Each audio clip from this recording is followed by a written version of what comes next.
Welcome to our channel little queen diaries. So చాలామంది అయితే అడుగుతున్నారు, ఇన్స్టాగ్రామ్లో మెసేజెస్ చేస్తున్నారు, అక్క మీ ప్రెగ్నెన్సీ ఎక్స్పీరియన్స్ షేర్ చేసుకోండి సో దట్ మాకు కూడా యూస్ఫుల్ అవుతుంది అనేసి. సో నాకు కూడా అనిపించింది ఇప్పుడు చూసుకుని ఉంటే చాలామందికి అయితే ట్విన్ ప్రెగ్నెన్సీస్ అయితే ఎక్కువగా జరుగుతున్నాయి. ఐవీఎఫ్ తీసుకోవడం కానీ ఐవీఎఫ్ ద్వారా కానీ నార్మల్గా కూడా ట్విన్ ప్రెగ్నెన్సీస్ అనేది ఈ మధ్య కొంచెం ఎక్కువగానే అవుతుంది. సో దట్ నేను కూడా సరేలే చేద్దాము అనేసి అయితే వీడియో అయితే స్టార్ట్ చేస్తున్నాను. సో దట్ నేను ఏమేమి ప్రాబ్లమ్స్ ఫేస్ చేశాను, ఏమేమి ఫుడ్ తీసుకున్నాను, ఎలా కేర్ తీసుకున్నాను, అండ్ బేబీ వెయిట్ ఎలా గెయిన్ అయ్యింది. 2 బేబీస్ ఉంటారు కదా, సో బేబీ వెయిట్ ఎలా గెయిన్ అయ్యింది, నేనేమేమి ఫుడ్ తీసుకున్నాను బేబీ వెయిట్ గెయిన్ కోసం అనేసి నేనైతే మీతో షేర్ చేసుకుంటాను. సో ఫస్ట్ మనము ప్రెగ్నెంట్ అని కన్ఫర్మ్ అయినప్పుడు, కన్ఫర్మ్ అవ్వగానే మనం ఫస్ట్ గైనకాలజిస్ట్ని కన్సల్ట్ అవుతాం కదా. ఫస్ట్ మనం చేసే బిగ్గెస్ట్ మిస్టేక్ అయితే ఇక్కడే జరుగుతుంది. సో మనం గైనకాలజిస్ట్ని ఏదైతే చూస్ చేసుకుంటామో వాళ్ళు మాత్రం మనకి సపోర్ట్గా ఉండాలి. ఏది అడిగినా ఆన్సర్ చెప్పడం విసుక్కోకుండా మనం ఎన్నిసార్లు క్వశ్చన్ చేసినా మనకి ప్రెగ్నెంట్ అనగానే కొన్ని డిఫరెంట్ డౌట్స్ ఉంటాయి, డిఫరెంట్ థాట్స్ ఉంటాయి. అండ్ ఈ మెయిన్గా ఫస్ట్ ప్రెగ్నెన్సీకి అయితే మనకి ఎన్నో డౌట్స్ ఉంటాయి, ఎన్నో క్వైరీస్ ఉంటాయి కదా. సో మనము ఏదైతే మనము గైనకాలజిస్ట్ని చూస్ చేసుకుంటామో తను కరెక్ట్గా మనకి అన్నీ చెప్పాలి. సో మనము ఆ గైనకాలజిస్ట్కి ఏ టైంకి ఎమర్జెన్సీస్ ఉంటాయి, డిఫరెంట్గా ఉంటాయి కదా.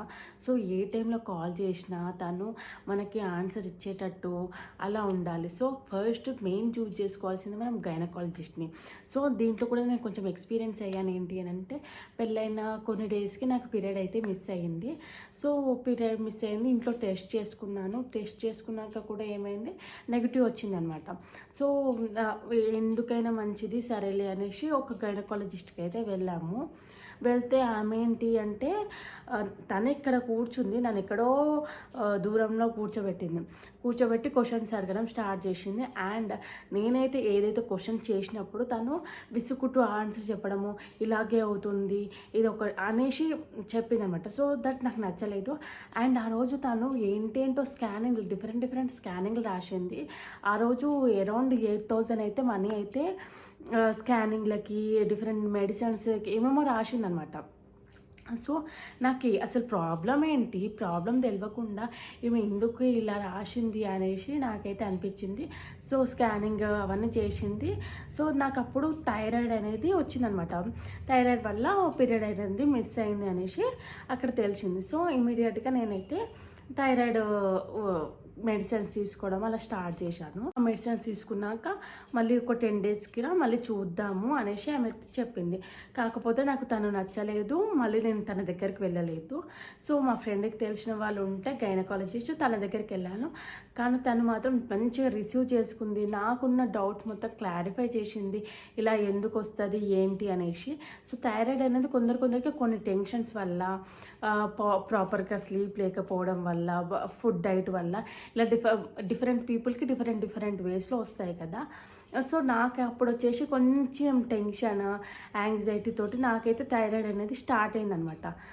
సో తను నెక్స్ట్ మేడం అన్ని చూసి, నేను సెకండ్ కన్సల్ట్ అయిన మేడం చూసి అన్నీ కరెక్ట్గా చెప్పి ఏం కాదు, థైరాయిడ్ నార్మల్గా ఇప్పుడు వచ్చేస్తుంది అనేసి చెప్పి నాకు కొంచెం ధైర్యం చెప్పి తనైతే ప్రొసీడ్ అయ్యింది. సో నేను థైరాయిడ్ తను ఇచ్చిన ట్యాబ్లెట్స్ అయితే కొన్ని డేస్ వాడాను. అండ్ అప్పటికి మాకు ఎలాంటి ప్లాన్స్ లేకుంటే థైరాయిడ్ ట్యాబ్లెట్స్ అయితే యూజ్ చేసుకుంటూ వచ్చానమాట. అండ్ తర్వాత 1 ఇయర్కి మళ్ళీ పీరియడ్ మిస్ అయింది. అప్పుడు చాలా హడావిడి ఉండనమాట. సేమ్ ఇదే టైంలో, జాన్ టైంలో విలేజ్కి వెళ్ళడము, ముగ్గులు వేయడము, సంక్రాంతి సెలబ్రేషన్స్, ఇలా కొంచెం హడావిడిగా ఉండే. నేనంత పీరియడ్ మిస్ అయినా కూడా నేను అంతగా పట్టించుకోలేదు. నార్మల్గా వస్తుందిలే అన్నట్టు అసలు నాకు థాట్ కూడా లేదు నాకు పీరియడ్ మిస్ అయింది అనేసి. తర్వాత కొంచెం నాజియా స్టార్ట్ అయింది. సో అప్పటికి నాకు తెలియదు కదా. సో నాజియా స్టార్ట్ అయింది. ఏంటోలే అని అనుకున్నా. సరే ఒక 15 డేస్ అయిపోయింది. 10 to 15 డేస్ అయిపోయింది. సరేలే ఒకసారి టెస్ట్ చేసుకుందాం అనేసి నేను అయితే టెస్ట్ చేసుకున్నాను. ఐ వాజ్ షాక్ అనమాట. సో 2 లైన్స్ వచ్చాయన్నమాట. 2 లైన్స్ రాగానే మనకి షాక్తో పాటు హ్యాపీనెస్, టీయర్స్ రావడము స్టార్ట్ అయ్యాయి ఆటోమేటిక్గా నాకు తెలియకుండానే. సో అదైతే గ్రేట్ మూమెంట్, వండర్ఫుల్ మూమెంట్ అనే చెప్పొచ్చు. సో నేనైతే ఏమనుకున్నాను, ప్రెగ్నెంట్ అని తెలియంగానే మంచిగా హస్బెండ్కి ఇలా సర్ప్రైజ్ ఇవ్వాలి, అలా సర్ప్రైజ్ ఇవ్వాలి అనేసి నేనైతే అనుకున్నాను. కాకపోతే ఆ టైంకి నేనైతే ఇమీడియట్గా పిలిచేసి చూపించాను అనమాట. ఇమీడియట్గా చెప్పేశాను. అండ్ ఫ్యామిలీకి కూడా మంచిగా సర్ప్రైజెస్ ఇవ్వాలి, అలా ఇలా అనుకున్నాను. కానీ అన్నీ వేస్ట్. మన హ్యాపీనెస్తో పాటు వాళ్ళకు కూడా చెప్పాలి ఇమీడియట్గా అనేసి ఇన్లాస్ వాళ్ళకి, మా మదర్ వాళ్ళకి అయితే నేను చెప్పేశాను. అండ్ ఇమీడియట్గా నేను డాక్టర్కి అయితే కన్సల్ట్ చేశాను. ఈవినింగ్ అపాయింట్మెంట్ తీసుకొని సేమ్ డాక్టర్ సెకండ్ టైం నాకు మెడిసిన్ ఏదైతే సెకండ్ టైం విన్నా అదే డాక్టర్కి కాల్ చేశాను. తను అప్పుడే ఫస్ట్లోనే నాకు మొబైల్ నెంబర్ అయితే ఇచ్చిందనమాట. మేడం కాల్ చేసి, మేడం ఇలా ఓకే అంటే, ఓకే కంగ్రాచులేషన్స్ అని, ఓకే నువ్వు హాస్పిటల్కి వచ్చేసి చెక్ చేద్దామనేసి చెప్పింది అనమాట. సో మేడం దగ్గరికి వెళ్ళిపోయాము. తను కూడా చెక్ చేసింది అండ్ ఒకసారి చూసిందనమాట. చూసి, సో ఇప్పుడు స్టార్టింగ్ కదా, 6 to 8 వీక్స్ మధ్యలో హార్ట్ బీట్ అనేది చెక్ చేద్దాము, అప్పటి వరకు కొంచెం కేర్ అయితే తీసుకో అని చెప్పింది. ఫోలిక్ యాసిడ్ అవైతే ప్రిఫర్ చేసింది. ఫోలిక్ యాసిడ్ స్టార్ట్ చేశాను. At the same time thyroid ఉంది కాబట్టి థైరాయిడ్ కూడా టెస్ట్ చేసింది. డోస్ పెంచాలా లేదా అనేసి అది కూడా టెస్ట్ చేసి దానికి కూడా మెడికేషన్ రాసింది. అండ్ 6th వీక్ రామన్నది అనమాట. అండ్ 6th వీక్కి వెళ్ళాము. తను ఏదైతే టైం మెన్షన్ చేసిందో ఆ టైంకి వెళ్ళాము. అండ్ స్కాన్ చేసినప్పుడు హార్ట్ బీట్ చెక్ చేసింది అనమాట. సో తను కొంచెం డౌట్ పడుతూ ఉండే అనమాట. సో నాకు భయం వేసింది. అడిగాను, మేడం ఏంటి, ఏమైనా ప్రాబ్లమా అనేసి. ఏం లేదు మా, హార్ట్ బీట్ అనేది 6 to 8 వీక్స్ మధ్యలో వస్తుంది కాబట్టి ఇప్పుడే 6th వీక్ కాబట్టి సో మళ్ళీ మనం ఒక 2 వీక్స్ తర్వాత చూద్దాము అనేసి చెప్పింది. సో నాకు అప్పుడైతే చాలా భయం వేసింది, ఏంటి ఇంకా హార్ట్ బీట్ రాకపోవడము అనేసి. అండ్ మనం స్కానింగ్కి వెళ్ళకముందు వాటర్ తాగుతాం కదా, వాటర్ నెక్స్ట్ టైం వచ్చినప్పుడు వాటర్ ఎక్కువగా తాగిరా, సో దట్ మనకు క్లియర్గా తెలుస్తుంది అని చెప్పింది. సో 8th వీక్కి వెళ్ళామన్నమాట. 8th వీక్కి వెళ్ళాము. సో నేనైతే ఫుల్గా వాటర్ తాగేశాను. బ్లాడర్ మొత్తం అయితే ఫుల్ అయిపోయింది. మేడం స్కాన్ చేసేటప్పుడు, ఏంటి ఇన్ని వాటర్ తాగేసావు నువ్వు, అసలు ఏం కనిపించట్లేదు అనేసి అయితే చెప్పింది అనమాట. సో మళ్ళీ చెక్ చేసుకుంటూ, సో అప్పుడైతే హార్ట్ బీట్ అయితే వచ్చింది. Full happy. హార్ట్ బీట్ వచ్చింది కాబట్టి నాకు ట్విన్స్ కదా, సో నేను ఏదైతే వాటర్ ఫుల్గా తాగానో ఆ వాటర్కి మేడం కూడా అంత ఎక్స్పెక్ట్ చేయలేదు ట్విన్స్ ఉంటారు అనేసి. సో ఒకసారి చెక్ చేసింది హార్ట్ బీట్. సో బేబీకి హార్ట్ బీట్ ఫామ్ అయింది, ఓకే అనేసి చెప్పింది. కాకపోతే మేడం ట్విన్ అనేసి చెక్ చేయలేదు. అప్పటికి నా ట్విన్ ప్రెగ్నెన్సీ అయితే రాలేదు. సో అప్పటికైతే నాకు ట్విన్ ప్రెగ్నెన్సీ అని తెలియదు అనమాట. ఓన్లీ 1 బేబీయే ఉంది, సింగిల్ బేబీయే ఉంది అని తెలుసు. అండ్ నెక్స్ట్ అప్పుడైతే నాకు ఫస్ట్ ట్రైమిస్టర్లో అయితే ఫుల్ వామిటింగ్స్, ఏది తినాలి అన్నా ఏది చేయాలన్నా ఫుల్ వామిటింగ్స్. ఏదైనా స్మెల్ చూసే చాలు వామిటింగ్ అయిపోయింది. అసలు నేనైతే డైట్ అనేది ఒక ఫస్ట్ ట్రైమిస్టర్లో అయితే ఏమీ ఫాలో అవ్వలేదు. ఏది తీసుకున్నా, లిక్విడ్ ఫామ్లో తీసుకున్నా, వాటర్ ఫామ్లో తీసుకున్నా మొత్తం వామిటింగ్స్ అయిపోయేదాన్ని. అంత వామిటింగ్స్ అయిపోయినా కూడా నాకు కొంచెం లిక్విడ్ ఫామ్లో తీసుకుంటే అదేంటి అంటే కొంచెం ఎనర్జీ ఇచ్చేది. సో నేను ఎక్కువ ఫ్రూట్స్కే ప్రిఫర్ చేసేదాన్ని. జ్యూస్ టైప్లో తీసుకోవడము, బత్తాయి జ్యూస్ కానీ ఇలా తీసుకునేదా, కోకోనట్ వాటర్. అండ్ మెయిన్గా ఏంటి అంటే ఫుల్గా జావా తాగేదాన్ని అనమాట. ఏంటో జావా తాగితే నాకు వామిటింగ్ అవ్వకపోయేది. సో నేను ఎక్కువ తీసుకోవడం జావా తీసుకునేదాన్ని. And same dry fruits start చేశాను. డ్రై ఫ్రూట్స్ స్టార్ట్ చేశాను కానీ పిస్తా అయితే తీసుకోవద్దు కంపల్సరీ. ఏదైనా డ్రై ఫ్రూట్స్ తీసుకోవచ్చు, పిస్తా తీసుకోవద్దు. అండ్ ఫ్రూట్స్లో కూడా ఏంటి అంటే బనానా తినకూడదు. బనానా, పపాయ, పైనాపిల్ అయితే తీసుకోలేదు. మిగతా ఏదైనా ఫ్రూట్స్ తీసుకునేదాన్ని. అప్పటికి అంత ఇష్టం ఉండకపోయేది. అండ్ ఫస్ట్ ట్రైమిస్టర్ ఏంటి అని అంటే మనకు తెలియకుండానే కంప్లీట్ అవుతుంది అనమాట. ఈ నాజియా తోటి, వామిటింగ్స్ తోటి. అండ్ ఈవెన్ నాకైతే 6 months వరకు బాగా వామిటింగ్స్ ఉన్నాయి. అందరికీ ఒక్కొక్క డిఫరెంట్ కదా. కొందరికైతే 5 months వరకు ఉంటాయి, కొందరికైతే 3 monthsకి ఫస్ట్ ట్రైమిస్టర్లోనే స్టాప్ అయిపోతాయి. కాకపోతే నాకైతే 6 months వరకే ఫుల్ వామిటింగ్స్ అనేది ఉంది. సో 8th week అయితే స్కానింగ్ అయిపోయింది. హార్ట్ బీట్ అంతా okay, everything is okay, baby is fine అనేసి చెప్పేసింది. అండ్ అప్పటికి ట్విన్స్ అని అయితే తెలీదు. సో అక్కడ నేను చేసిన మిస్టేక్ ఏంటి అంటే హెవీగా వాటర్ తాగడం అనమాట. హెవీగా వాటర్ తాగడం వల్ల రికగ్నైజ్ అయితే కాలేదు అనమాట ట్విన్స్ అనేది. సో అప్పటికి సింగిల్ బేబీగానే ఉండే, సింగిల్ బేబీ అనే తెలుసు. నెక్స్ట్ మళ్ళీ 1 month తర్వాత 1 month వరకు అయితే మెడిసిన్ రాసింది. 1 month తర్వాత రామనేసి చెప్పింది. అండ్ అప్పటికి కొన్ని టెస్టులు అవన్నీ ఈ 1 monthలో ఈ టెస్టులన్నీ చేసుకొని రామని చెప్పింది. 1 monthకి మేము నెక్స్ట్ తర్వాత 1 monthకి వెళ్ళిపోయాము. అప్పుడు 11 to 14 weeks మధ్యలో ఎన్టీ స్కాన్ అయితే చేస్తారు కదా. సో మేడం ఎన్టీ స్కాన్ అయితే రాశారు, ప్రిఫర్ చేశారు. ఎన్టీ స్కాన్ చేశాక డాక్టర్ అయితే ఎన్టీ స్కాన్ చేస్తున్నారు. చేసేటప్పుడు కొంచెం ఇట్లా డౌట్ఫుల్గా చేస్తున్నాడు అనమాట. సో నాకు ఎగ్జైట్మెంట్ ఆగక ఒకటే డాక్టర్ని అయితే క్వశ్చన్స్ వేయడం స్టార్ట్ చేశాను. ఏమైనా ప్రాబ్లమా అంటే, ఏం లేదమ్మా, ఎవ్రీథింగ్ ఈజ్ ఓకే, ఏం టెన్షన్ పడకు అని అన్నారు. అప్పటికి ఇంకా చాలా టైం అయితే చాలా తీసుకుంటుంది. నార్మల్గా నా ముందున్న పేషెంట్స్ 2-3 పేషెంట్స్ కూడా ఎన్టీ స్కాన్కే ఉన్నారు. అండ్ వాళ్ళదైతే త్వరగా అయిపోయింది. నాదైతే చాలా టైం పడుతుంది అనమాట. ఇంకా చేస్తూనే ఉన్నాడు. ఏమైంది, ఇంత టైం పడుతుంది, ఏమైనా ప్రాబ్లమా డాక్టర్, ఎంత టైం తీసుకుంటున్నారు అనేసి అయితే క్వశ్చన్ చేస్తే ట్విన్స్ కదమ్మా, టైం పడుతుంది అని అన్నది. అంటే ఎవరికి డాక్టర్ ట్విన్స్ అనేసి నేనైతే క్వశ్చన్ చేశాను. అంటే నీకే ట్విన్స్ అనేసి మానిటర్ అయితే తిప్పి చూపించారు. చూడు, ఇక్కడ ఒక బేబీ ఉంది అనేసి అయితే చూపించాడు. అయ్యో షాక్. నేను ఎప్పుడు అనుకునేదాన్ని అనమాట, ట్విన్స్ ఉంటే ఎంత బాగుంటుంది, ట్విన్స్ ఉండాలి అలా అనేసి కొంచెం అయితే క్యూరియాసిటీ ఉండేది. కాకపోతే అప్పుడు ఆ టైంలో చూసినప్పుడు నేనైతే ఫుల్ హ్యాపీ అనమాట. ఓ నాకు ట్విన్స్ అనేసి. సో బయటకు వచ్చాక అప్పుడు మా హస్బెండ్కి చెప్పాను, ఇలా నాకు ట్విన్స్ ఉన్నారని. అంటే అప్పుడప్పుడు నేను అనేదాన్ని అనమాట, ట్విన్స్ ఉంటే బాగుంటుంది ఇలా అనేసి. సో అలానే నేను అంటున్నానేమో, అలానే ఆట పట్టిస్తున్నానేమో అనుకొని బాగుంది జోక్ అనేసి అయితే అన్నాడు.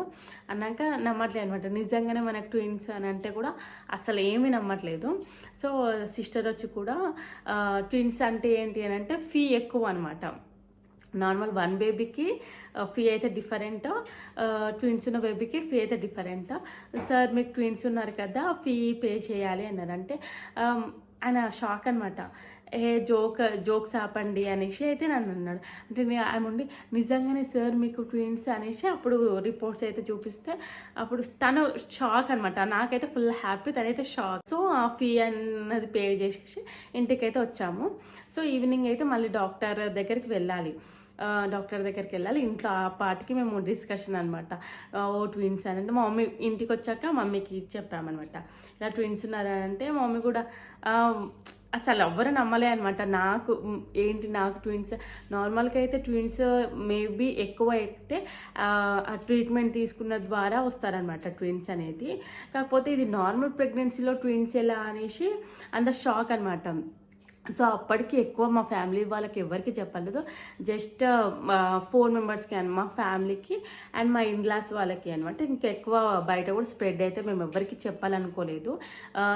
తర్వాత ఫ్యూచర్లో చెప్పొచ్చులే, ఇప్పుడు ఎందుకు, జస్ట్ ఇప్పుడు ఓన్లీ 3 months కదా, ఫస్ట్ ట్రైమిస్టరే కదా, సో అన్నట్టు మేము ఎవరికైతే ఎక్కువగా చెప్పలేదు. అండ్ మా మదర్ కూడా షాక్ అనమాట, ట్విన్స్ అయితే. అక్కడ ట్విన్స్ అన్నప్పుడు రిపోర్ట్లో ఏంటి అని అంటే అక్కడ సంథింగ్ వాళ్ళ స్పెషల్ కోడ్స్ అయితే మెన్షన్ చేస్తారు కదా. నేను అప్పుడు అక్కడ ఏంటి అని అంటే బి సంథింగ్ అనేసి మెన్షన్ చేశాను. అండ్ నెక్స్ట్ వచ్చేసి జీతో కోడ్ మెన్షన్ చేశారు. అయితే నేను అనుకున్నాను, 1 boy 1 girl అనేసి అక్కడ మెంటల్గా ఫిక్స్ అయిపోయాను అనమాట, ఒక 1 boy 1 girl అనేసి. అండ్ ఈవినింగ్ డాక్టర్ దగ్గరికి అపాయింట్మెంట్ ఉండే, ఈవినింగ్ వెళ్ళాము. మేము డాక్టర్ కూడా తెలియదు కదా అప్పటికి.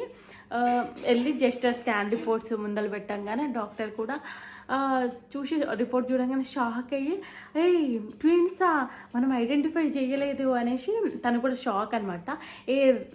వన్స్ చెక్ చేద్దాం అనేసి తను కూడా ఇమీడియట్గా చెక్ చేసింది. చెక్ చేస్తే ఏంటి అని అంటే ఫస్ట్ బేబీ అనేది తొందరగా ఫామ్ అయిపోయింది. ఎప్పుడైతే మనము 8 వీక్స్కి హార్ట్ బీట్ చెక్ చేసినప్పుడు ఓన్లీ అప్పుడు 1 బేబీ ఫామ్ అయి ఉండే అనమాట. సో సెకండ్ బేబీ అనేది డిలే ఉండే కొంచెము. సో ఈ బేబీకి ఆ బేబీకి 5 days డిఫరెన్స్ ఉండే. సో మనము ఎప్పుడైతే ఫస్ట్ బేబీకి స్కాన్ చేసినప్పుడు 8 వీక్స్కి స్కాన్ చేసినప్పుడు ఓన్లీ అప్పుడు 1 హార్ట్ బీటే వచ్చిండే అనమాట. సో నెక్స్ట్ 14 వీక్స్కి 11 to 14 వీక్స్కి ఎంటీ చేస్తారు కదా, ఆ 13 వీక్స్కి స్కాన్ అప్పుడు అప్పట్లోపు సెకండ్ బేబీ ఫామ్ అయింది. సో రిపోర్ట్స్ మొత్తం నార్మల్గానే ఉన్నాయి. 2 బేబీస్ ఫైన్. ఒక బేబీ అయితే 5 days బిఫోర్ అనమాట, ఇంకొక బేబీ 5 days డిలే. అందువల్ల మనకైతే అక్కడ స్కాన్లో తెలియలేదు. అక్కడ డాక్టర్ మిస్టేక్ కాదు, తన మిస్టేక్ కాదు, ఇట్స్ న్యాచురల్గా వచ్చింది కాబట్టి వాళ్ళు ఏం చేయలేరు, మనం ఏం చేయలేరు కదా. సో 5 days డిలే ఉండే. ఇంకా 2 బేబీస్ అయితే మంచిగానే యాక్టివ్గా ఉన్నారు, ఫైన్. ఇంకా తను అప్పుడు చెప్పింది అనమాట, సో ఇప్పుడు నీకు ట్విన్స్ కాబట్టి నువ్వు ఫుడ్ ఏదైతే తీసుకుంటావో అది నువ్వు 3 తీసుకోవాలి. నార్మల్గా 1 బేబీ ఉన్నప్పుడు ఏంటంటే నీకు ఫుడ్ సరిపోవాలి, డబుల్ తీసుకుంటాం కదా, నీకు ఫుడ్ సరిపోవాలి, బేబీకి ఫుడ్ సరిపోవాలి అని చెప్పింది. ఇప్పుడు ట్విన్స్ అనేసరికి డబల్ ఉండాలి ఫుడ్ అనేది మంచిగా తీసుకుంటే బేబీస్ గ్రోత్ అనేది మంచిగా ఉంటుంది. సో దట్ మనం ఎలాంటి రిస్క్ తీసుకోవాల్సిన అవసరం ఉండదు. ట్విన్స్లో ఏంటి అని అంటే నార్మల్గా 7 monthsకి డెలివరీ అయ్యే ఛాన్సెస్ ఉంటుంది. అండ్ ఒక్కొక్క బేబీకి ఒక్కొక్క డిఫరెంట్ లాగా ఉంటుంది కదా. సో అందుకని మనం ఎలాంటి రిస్క్ తీసుకోవాల్సిన అవసరం లేదు. నువ్వు ఫుడ్ మీద కేర్ తీసుకుంటే మనకి ఎలాంటి ప్రాబ్లం ఉండదు అనేసి నాకు ఆ రోజే చెప్పింది అనమాట, ఎప్పుడైతే ట్విన్స్ అని తెలిసినప్పటి నుంచి. సో అప్పటి నుంచి నా డైట్ అయితే కంప్లీట్గా చేంజ్ చేసుకున్నాను నేను. అండ్ ఆ టైంలోనే నేను అయితే గర్భ సంస్కారం అనేది స్టార్ట్ చేశాను. నార్మల్గా నేను కన్ఫర్మ్ అయినాకనే ఇన్స్టాగ్రామ్లో అలా చెక్ చేస్తూ ఉంటే గర్భ సంస్కారం అనేది వచ్చేసి నేను ఆల్రెడీ క్లాసెస్లో జాయిన్ అయిపోయాను, రిజిస్టర్ అయిపోయాను. ఫ్రీ ఆఫ్ కాస్ట్లో ఉండే అనమాట. 1 week అనేది ఫ్రీ ఆఫ్ కాస్ట్లో ఉంటుంది కదా. ఆ ఫ్రీ ఆఫ్ కాస్ట్లో జాయిన్ అయ్యాక కొంచెం నాకు నాలెడ్జ్ అయితే వచ్చింది కదా. ఆ నాలెడ్జ్ త్రూ నేను కూడా నా రెగ్యులర్ లైఫ్లో నేను యాడ్ చేసుకుంటూ వెళ్ళాను అనమాట. సో అలా చేస్తున్నాను. ఇంకా నాకు ట్విన్స్ అని తెలిసేసరికి నేను ఇంకా మోర్ యాక్టివ్గా ఉండేదాన్ని అనమాట. సో నేను ఆల్రెడీ గర్ల్ బేబీ బాయ్ అనుకున్నాను కాబట్టి సో ఇద్దరు ఎట్ ఏ టైమ్. సో నేను కేర్ అనేది ఎక్కువ తీసుకోవాలి, ఏది తీసుకున్నా 1 time. సో సెకండ్ ప్రెగ్నెన్సీ అది తర్వాత విషయము. సో ఇప్పుడే మనం కేర్ అనేది తీసుకోవాలి, ఏదైతే కేర్ తీసుకుంటాం అనేసి. సో అప్పుడే నేను అనేది మోర్ ఇంట్రెస్ట్ చూపించాను అనమాట. సింగిల్ బేబీ కంటే ట్విన్స్ అని తెలిసాక నా కేర్ అయితే డబల్ అయిపోయింది. సో నేను ఫర్దర్ వీడియోస్లో ఏంటి అని అంటే ట్విన్స్ అని తెలిసాక నేను ఎలాంటి డైట్ ఫాలో అయ్యాను, ఏమేమి ఫుడ్స్ తీసుకున్నాను, వాళ్ళ గ్రోత్ అప్డేట్స్ అనేది నేను ఫర్దర్ వీడియోస్లో మీకు డెఫినెట్గా ఇన్ఫార్మ్ చేస్తాను. ఎందుకనంటే ఇంకా ఎవరైనా ట్విన్ ప్రెగ్నెన్సీ వాళ్ళు ఉన్నారో వాళ్ళకి యూస్ఫుల్ అవుతుంది అనేసి. సో ఒకే వీడియోలో అన్నీ చెప్తే ఏమవుతుంది అని అంటే వీడియోలు అంతా అనేది ఎక్కువైపోతుంది, సో దట్ మీకు బోరింగ్గా అనిపిస్తుంది. సో ఇదండి నా ఫస్ట్ ట్రైమిస్టర్ అయితే video. Thank you for watching. Please like, share and subscribe to our channel little twin diaries.